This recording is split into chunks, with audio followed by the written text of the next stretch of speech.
Hoje eu quero falar sobre perguntas sem respostas, reconhecendo o fato que às vezes nós gostaríamos de saber de alguma coisa, até nos assuntos espirituais e bíblicos, mas por algum motivo nós não conseguimos respostas, não conseguimos saber a resposta às nossas perguntas. Todos nós temos perguntas, todos nós temos dúvidas, às vezes, sobre algumas questões, e quando pensamos nessas questões, tem vários motivos para fazer essas perguntas. Às vezes, pode ser apenas curiosidade, algum fato que a Bíblia não menciona ou que nós não encontramos ainda. Mas, de motivos mais importantes, o desejo de melhorar a nossa vida, de fazer melhor. E especialmente pensando em conhecer a Deus e agradar ao Senhor com a nossa vida. Então, nós buscamos respostas. Fazemos nossas perguntas, procuramos respostas e muitas vezes encontramos essas respostas nas Escrituras. Mas nem sempre. Algumas perguntas ficam sem respostas. E talvez você esteja pensando nesse momento sobre algumas dúvidas ou perguntas que você tem feito que ainda não achou nenhuma resposta à sua dúvida. Então, por que nós não achamos respostas para nossas perguntas? Eu gostaria de mencionar 6 possíveis motivos para não achar respostas às perguntas que nós temos. Então, eu vou falar pouco tempo sobre cada ponto aqui, mas são 6 motivos que podem impedir que encontremos respostas. Primeiro motivo, nós não achamos algumas respostas porque Deus não falou. A Bíblia é um resumo de informações importantes e é completa para o propósito que Deus tem em revelar essas escrituras, as finalidades desta revelação. Por exemplo, em 2 Timóteo, capítulo 3, versículos 16 e 17, ele fala: toda a escritura é inspirada por Deus e útil para o ensino, para a repreensão, para a correção, para a educação na justiça, a fim de que o homem de Deus seja perfeito e perfeitamente habilitado para toda boa obra. Então, quando pensamos sobre essa finalidade de equipar o ser humano para as boas obras que agradam a Deus, as Escrituras são completas. Outro versículo que ajuda nisso é 2 Pedro, capítulo 1, versículo 3, onde Pedro faz uma afirmação muito importante sobre o valor das Escrituras para nós. Ele disse: visto como, pelo seu divino poder, nos têm sido doadas todas as coisas que conduzem à vida e à piedade, pelo conhecimento completo daquele que nos chamou para a sua própria glória e virtude. Muitas vezes usamos esse versículo para mostrar que a revelação foi completa já naquela época, que nós não estamos recebendo novas revelações hoje. Mas mais interessante observar aqui, no ponto hoje, é que todas as coisas que nós precisamos para alcançar a vida, e obviamente o ponto principal aqui seria a vida espiritual, a vida eterna, ele já revelou para nós nas Escrituras. Então, a Bíblia é completa para suas finalidades, mas nunca foi a intenção de Deus de falar tudo e responder a todas as nossas curiosidades. Tem vários motivos que não é possível ele incluir nas Escrituras todas as informações. Olhem comigo em João, capítulos 20 e 21, alguns comentários que João fez aqui no seu evangelho. No capítulo 20, logo depois da confissão de Tomé, o comentário que João acrescentou, João capítulo 20, versículo 30. Na verdade, fez Jesus diante dos discípulos muitos outros sinais que não estão escritos nesse livro. Estes, porém, foram registrados para que creais que Jesus é o Cristo, o Filho de Deus, e para que, crendo, tenhais vida em seu nome. Que encaixa perfeitamente com a passagem que acabamos de ler em 2 Pedro, o que é necessário para nos conduzir à vida em Jesus. Nós temos, mas muitas outras coisas que ele fez, que não foram registradas aqui. Capítulo 21, o último versículo do Evangelho de João, diz: há, porém, ainda muitas outras coisas que Jesus fez.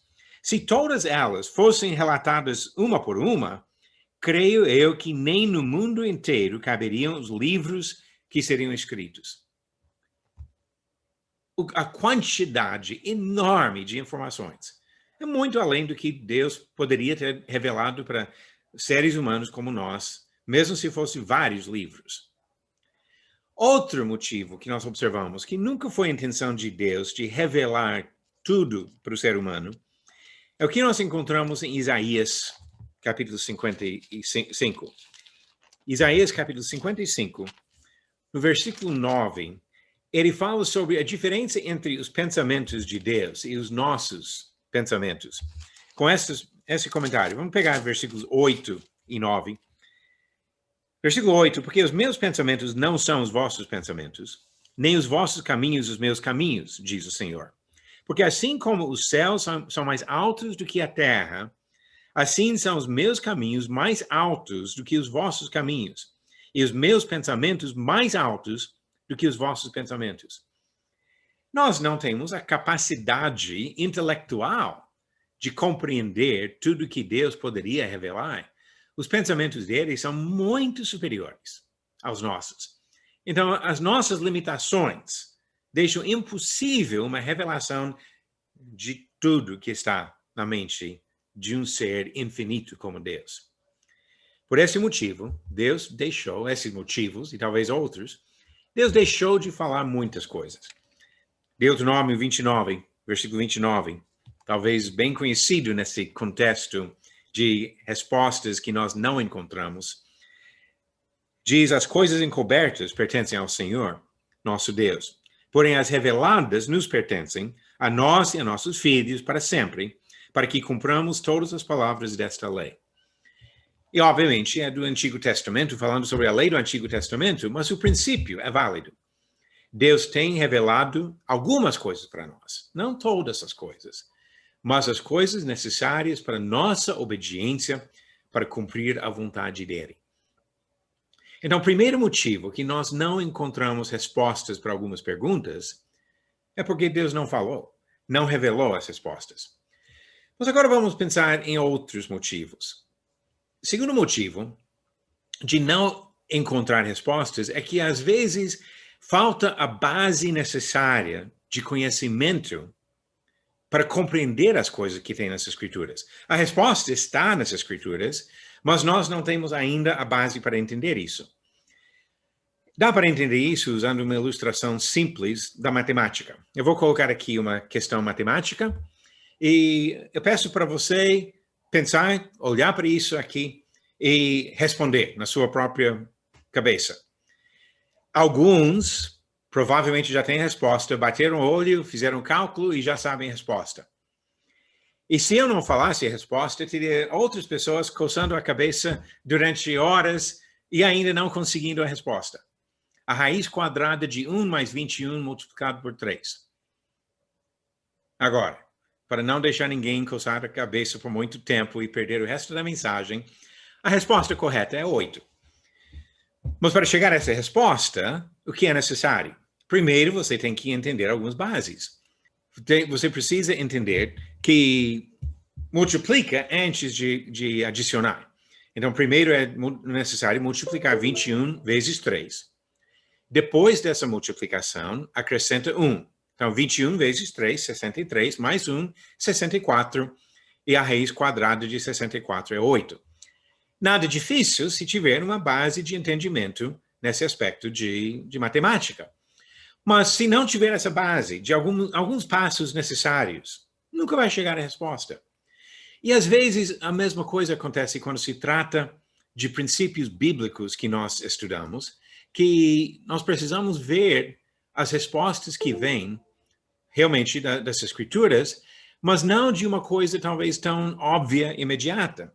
Alguns conceitos bíblicos exigem um fundamento de conhecimento, de coisas mais básicas, para chegar depois a essas conclusões.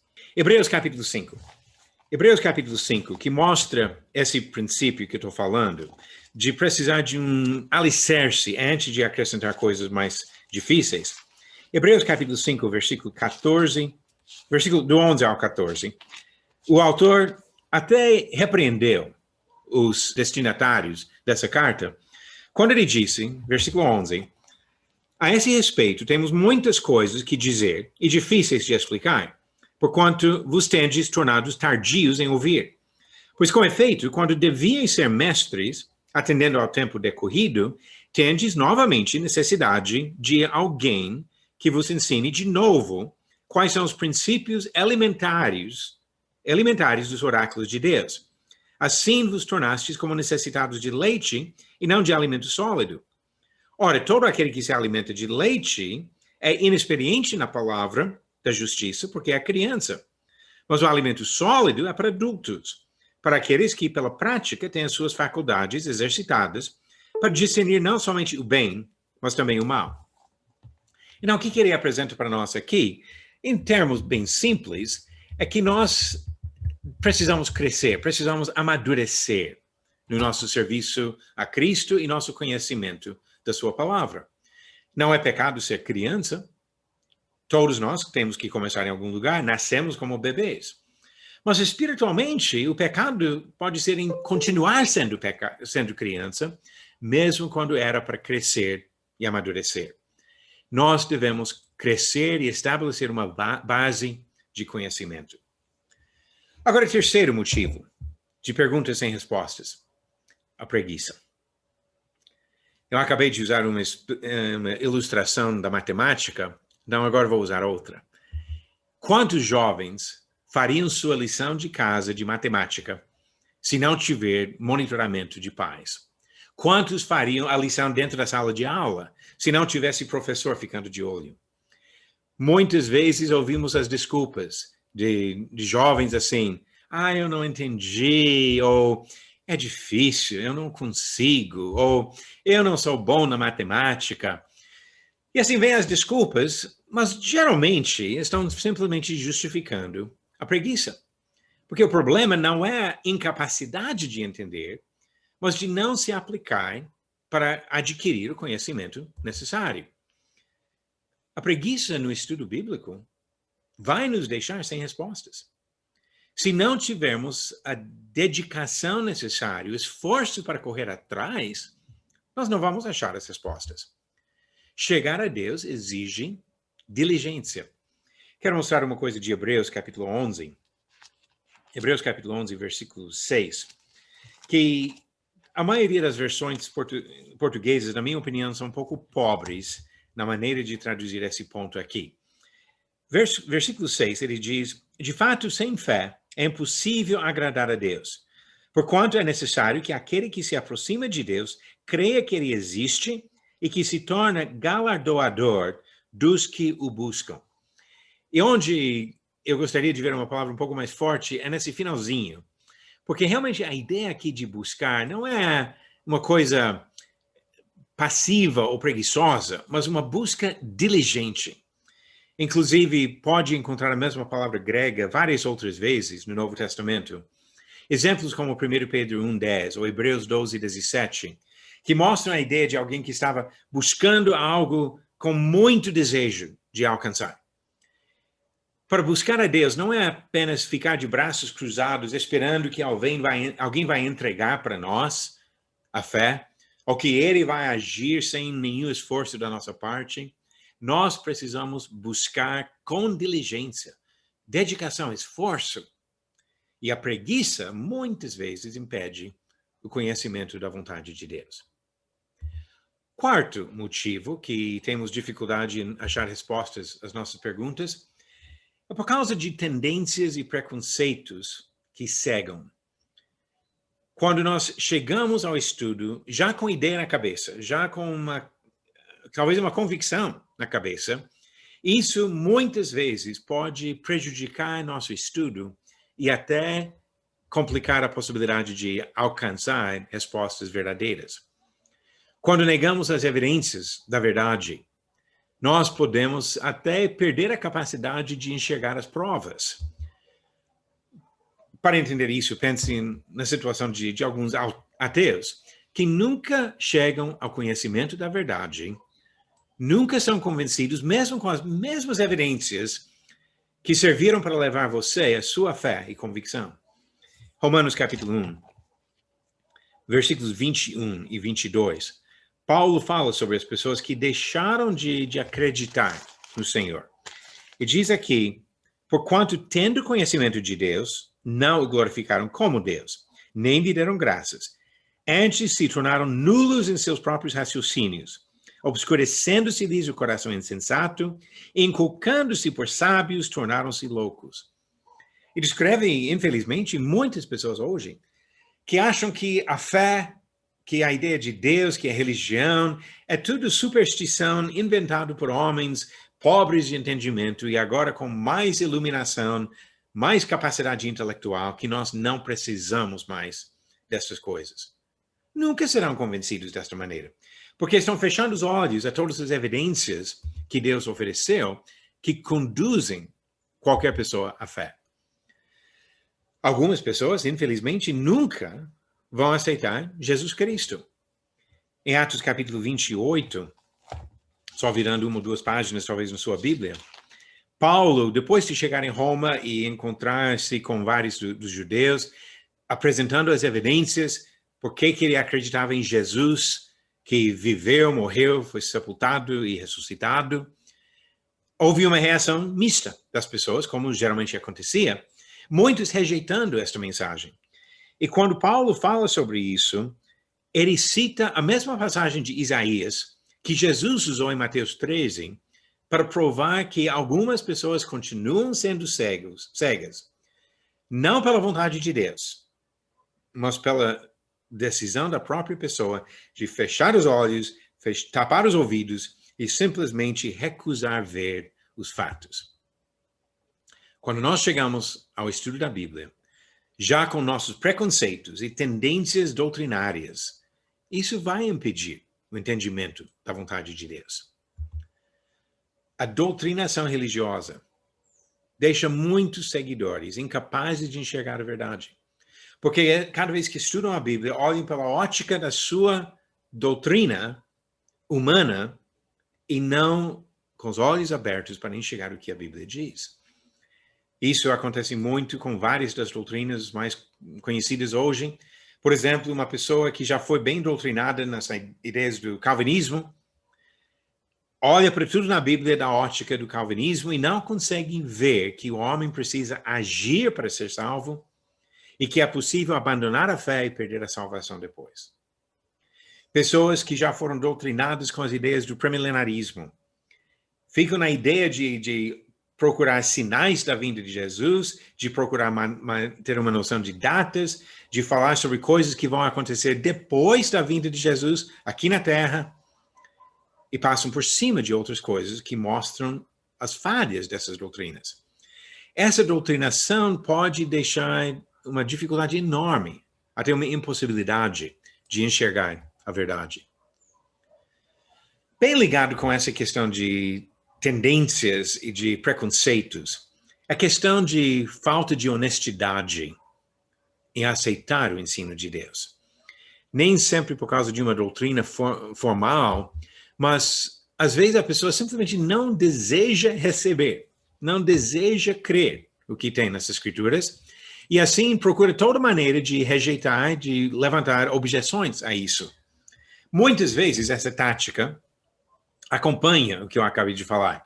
Mas como que funciona por muitas pessoas é de simplesmente ficar levantando objeções, fazendo pergunta após pergunta, sem ouvir respostas. Replicando antes de ouvir a resposta que já foi dada. Quando nós fazemos perguntas buscando conhecimento, nós temos a responsabilidade de ouvir a resposta e de pensar honestamente nas implicações da resposta. E o problema com essa tática é que a pessoa passa por cima da verdade. Foi isso que alguns dos representantes das seitas dos judeus fizeram com Jesus. Fizeram perguntas não para aprender, não para realmente chegar a um conhecimento melhor da verdade. Fizeram perguntas para provar Jesus, para experimentá-lo, para tentar provar que Jesus estava errado, incapaz, dando desculpa para não respeitar e obedecer. Olhem comigo em Mateus capítulo 22. O que acontece nesse dia de pessoas provando Jesus em Jerusalém? Obviamente, pouco tempo antes da morte dele. Versículo 15 diz: então, retirando-se os fariseus, consultaram entre si e surpreenderiam, desculpa, em si como o surpreenderiam em alguma palavra. E enviaram-lhe discípulos, juntamente com os herodianos, para dizer-lhe: mestre, sabemos que és verdadeiro e que ensinas o caminho de Deus de acordo com a verdade, sem te importares com quem quer que seja, porque não olhas a aparência dos homens. Dize-nos, pois, que te parece? É lícito pagar tributo a César ou não? Jesus, porém, conhecendo-lhes a malícia, respondeu: por que me experimentais, hipócritas? Eles não estavam procurando resposta verdadeira, não estavam preocupados com aquela questão, queriam colocar uma pedra de tropeço na frente de Jesus. Versículo 23. Naquele dia, aproximaram-se dele alguns saduceus que dizem não haver ressurreição e lhe perguntaram, e fazem a mesma coisa. Pergunta com a intenção de pôr Jesus à prova, e não de descobrir a verdade. Versículo 34. Entretanto, os fariseus, sabendo que ele fizera calar os saduceus, reuniram-se em conselho, e um deles, intérprete da lei, experimentando, lhe perguntou: mestre, qual é o grande mandamento na lei? Mais uma vez, o motivo era de provar, de experimentar Jesus, e não de realmente conhecer a verdade. Jesus mostrou o problema desse tipo de desonestidade em Lucas capítulo 20. Até ajuda para entender por que às vezes pode ser difícil achar uma resposta. Se nós estamos abordando as Escrituras com a mesma desonestidade desses judeus, Jesus não vai responder. Lucas capítulo 20, alguns chegaram questionando a autoridade de Jesus. Por que ele estava mexendo com as coisas no templo? E assim, quando eles fizeram uma pergunta, no final do versículo 2, quem te deu esta autoridade? Jesus respondeu no versículo 3, também eu vos farei uma pergunta. Dizei-me, o batismo de João era dos céus ou dos homens? Aí eles ficam discutindo entre si, versículo 5, então eles arrazoavam entre si, se dissermos do céu, ele dirá, por que não acreditaste nele? Mas se dissermos dos homens, o povo todo nos apedrejará porque está convicto de ser João um profeta. Por fim, responderam que não sabiam. Percebeu que as perguntas deles não tinham intenção de aprender, e eles não estavam sendo honestos em aceitar o ensino do Senhor. Já tinha evidência suficiente justamente sobre Jesus, sobre a autoridade de Jesus, mas eles recusaram ver. Agora, mais um motivo que pode impedir nosso entendimento das Escrituras. Nós podemos não receber respostas por não enxergar ou não aceitar as implicações das Escrituras. Existe uma ilustração que vai ajudar bastante com isso em Mateus capítulo 22. Eu já li o versículo 23, onde os saduceus chegaram a Jesus. E o comentário do autor, que eles negam a ressurreição, que é fundamental para entender o que acontece aqui. A pergunta deles, versículo 24. Mestre, Moisés disse, se alguém morrer não tendo filho, seu irmão casará com a viúva e suscitará descendência ao falecido. Ora, havia entre nós 7 irmãos. O primeiro, tendo casado, morreu, e, não tendo descendência, deixou sua mulher a seu irmão. O mesmo sucedeu com o segundo, com o terceiro, até ao 7º. Depois de todos eles, morreu também a mulher. Portanto, na ressurreição, de qual dos 7 será ela esposa? Porque todos a desposaram. Respondeu-lhes Jesus, errais, não conhecendo as Escrituras nem o poder de Deus. Como que eles erraram nisso? O que eles não conheciam? Agora, Jesus poderia ter resolvido o problema rapidinho, simplesmente citando algum versículo do Pentateuco, a parte da Bíblia que os saduceus aceitavam, que diz em tantas palavras, todos os mortos serão ressuscitados. Mas não existe esse versículo no Pentateuco. E não foi a maneira que Jesus abordou a questão. mesmo sendo uma maneira de resolver o problema, não foi isso que ele fez. O argumento que ele vai apresentar aqui exige conclusões baseadas em implicações, e não uma afirmação direta. Diz, continuando aqui, versículo 30, porque na ressurreição nem casam nem se dão em casamento, são, porém, como os anjos no céu. E quanto à ressurreição dos mortos, não tendes lido o que Deus vos declarou? Agora vem essa declaração, todos os mortos serão ressuscitados? Não. O que é que Deus declarou que deveria ter resolvido a questão para os saduceus? Eu sou o Deus de Abraão, o Deus de Isaac e o Deus de Jacó. O que Deus falou para Moisés é prova suficiente da ressurreição dos mortos. Mas como?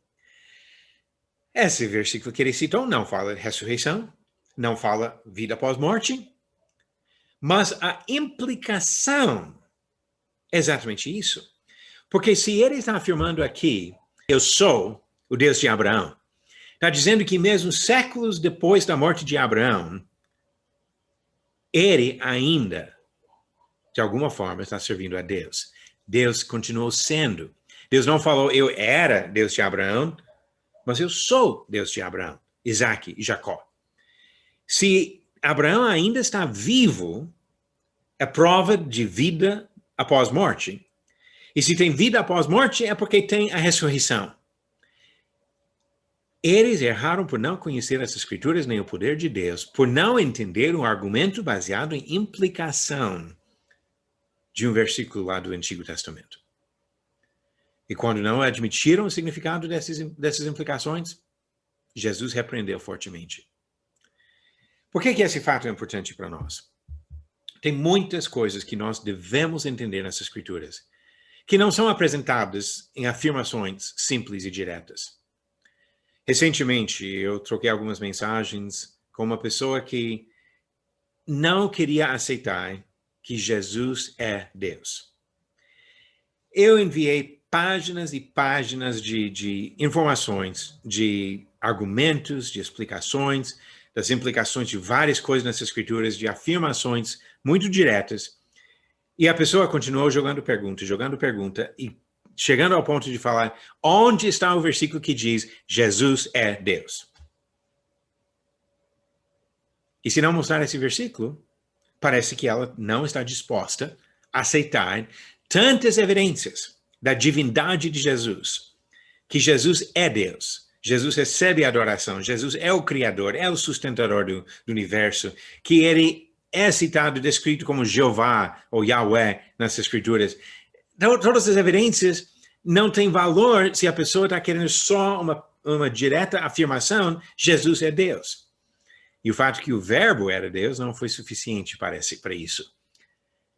Nós precisamos entender e aceitar as implicações necessárias das Escrituras para realmente compreender a verdade. Se nós não queremos falhar na busca de respostas às coisas reveladas, como devemos abordar nosso estudo? Eu quero encerrar com algumas sugestões práticas. Antes de começar o estudo, é necessário tirar empecilhos e desejar mesmo o alimento que Deus oferece. Tem dois trechos interessantes aqui. O primeiro em Tiago, capítulo 1, o versículo 21. E depois vamos ver uma coisa muito parecida em 1 Pedro. Tiago, capítulo 1, versículo 21, diz, portanto, despojando-vos de toda impureza e acúmulo de maldade, acolhei com mansidão a palavra em vós implantada, a qual é poderosa para salvar a vossa alma. Temos que tirar os empecilhos, a impureza, para permitir a palavra realmente penetrar o coração. 1 Pedro, capítulo 2, versículos 1 e 2, uma coisa parecida e um pouco mais forte, nesse caso. Despojando-vos, portanto, de toda maldade e dolo, de hipocrisias e invejas, e de toda sorte de maledicências, desejai ardentemente, como crianças recém-nascidas, o genuíno leite espiritual, para que por ele vos seja dado crescimento para a salvação. Muitas pessoas parecem que têm a ideia que comparecendo uma vez por semana numa reunião, ouvindo uma pregação, talvez alguma aula bíblica, já é o suficiente. Agora, como é que uma criança recém-nascida faz? O seu desejo de leite. Toma leite uma vez por semana e fica contente o resto da semana? Sabemos que não funciona assim. A criança insiste em ser alimentada com frequência, várias vezes por dia, todos os dias. E se passar 30, 40 minutos da hora que estava acostumada em tomar alguma coisa, chora, faz escândalo, porque precisa daquilo. Nós devemos desejar o alimento que Deus oferece desta mesma maneira. Nós precisamos abordar o estudo das Escrituras com oração e com desejo de servir e entender. Salmo 119 tem bastante coisa interessante sobre a atitude em relação à palavra de Deus. Eu quero ler aqui só alguns versos desse salmo que frisam a questão da atitude de orar e de buscar. Diz aqui Salmo 119, verso 18. Desvenda os meus olhos para que eu contemple as maravilhas da tua lei. 33. Ensina-me, Senhor, o caminho dos teus decretos e o seguirei até o fim. Dá-me entendimento e guardarei a tua lei. De todo o coração a cumprirei. 34. 73. As tuas mãos me fizeram e afeiçoaram. Ensina-me para que aprenda os teus mandamentos. E 125. Sou teu servo. Dá-me entendimento para que eu conheça os teus testemunhos. Nós precisamos da mesma atitude. Servos que chegam em oração ao Senhor, não esperando alguma revelação especial para nós, esse não é o ponto, mas com o coração aberto para receber o que já está registrado nas Escrituras, que deve passar para nós, a mensagem da salvação. E nossa abordagem ao estudo das Escrituras precisa envolver a vontade de aprender para corrigir e praticar. Tiago, capítulo 1. Eu já li o versículo 21, agora vamos ver do 22 em diante. Tiago, capítulo 1, versículo 22. Tornai-vos, pois, praticantes da palavra, e não somente ouvintes, enganando-vos a vós mesmos. Porque se alguém é ouvinte da palavra e não praticante, assemelha-se ao homem que contempla no espelho o seu rosto natural, pois assim mesmo se contempla e se retira, e para logo se esquece de como era sua aparência. Mas aquele que considera atentamente na lei perfeita, lei da liberdade, e nela persevera, não sendo ouvinte negligente, mas operoso praticante, esse será bem-aventurado no que realizar. Nós devemos estudar com a intenção de aceitar a correção que a palavra traz, de melhorar, de mudar. A ilustração de espelho é perfeito para isso. Por que nós olhamos no espelho? Curiosidade? Vaidade? Só para ver e sair? No caso de alguns de nós, eu e vários outros talvez, não tem muito motivo de olhar no espelho por vaidade, porque não vai alimentar a vaidade quando olhamos para imagens não tão agradáveis. Mas por que nós olhamos no espelho? É para ver o que pode corrigir, o que pode melhorar. Eu confesso que eu não olhei no espelho logo antes de começar essa mensagem, então eu não sei mesmo como meus cabelos estão no momento. Mas hoje, eu fui de carro buscar algumas pessoas que congregam com a gente, e por causa da preocupação com o Covid, nós deixamos todos os vidros baixos no carro. Aí veio o vento, e como eu tenho cabelo bem liso, quando cheguei em casa, olhei no espelho e meu cabelo estava mais ou menos assim, completamente bagunçado por causa do vento. Aí eu peguei pente e eu tentei arrumar e deixar um pouco melhor, para não chamar muito a atenção de como estava feio. A função do espelho é isso. Quando olhamos no espelho e encontramos sujeira no rosto, é para limpar, para lavar. Se tem alguma coisa entre os dentes, é para escovar e tirar. Olhamos no espelho para corrigir o que pode corrigir, para melhorar. E a mesma coisa nesse espelho da palavra de Deus. Olhamos para corrigir e para melhorar, para praticar o que Deus ensina. Vamos procurar sempre abordar o estudo da palavra de Deus com esta vontade. de aprender o que agrada a Ele, o que Deus deseja de nós, e aplicar isso na vida. Não chegando com nossos preconceitos, não nos entregando à preguiça, mas realmente buscando com corações sinceros o puro leite, a mensagem que vem do Senhor para nos alimentar.